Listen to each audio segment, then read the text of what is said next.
Chaque année, ils sont toujours si nombreux à arpenter les allées de la forêt des livres, avec bien souvent dans leurs mains un appareil photo. Bon, je suis contente parce que je le mets dans ma collection d'une année sur l'autre.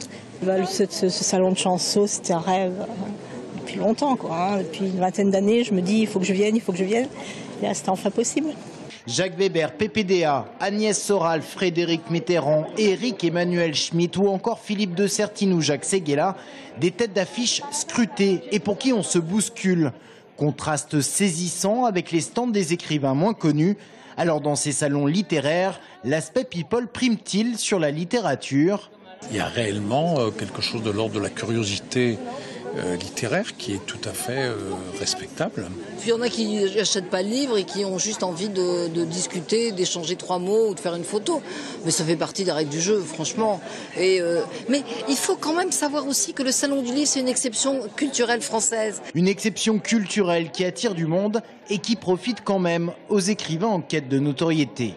On a eu pas mal de passages, oui, et ils étaient beaucoup intéressés au titre de mon livre, Fière d'être française. Il y a des livres qui marchent très bien, qui sont écrits par des gens qui sont moins littéraires, mais ça fait aussi vivre le monde de la littérature et grâce à ça, on peut éditer des livres qui se vendent un peu moins, qui sont un peu plus littéraires sur le fond, donc je crois que les deux peuvent cohabiter.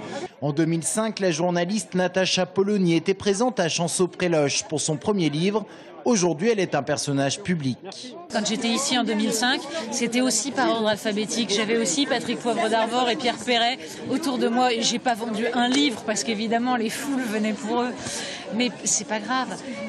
Il y a des gens qui viennent parce qu'ils ont vu à la télé, et puis si ça peut leur faire lire le livre, s'ils peuvent ensuite avoir envie de creuser. Des personnalités, des découvertes littéraires, mais aussi le plaisir d'une balade dominicale, cette fois-ci sous le soleil. La recette d'un succès qui ne se dément pas depuis 20 ans.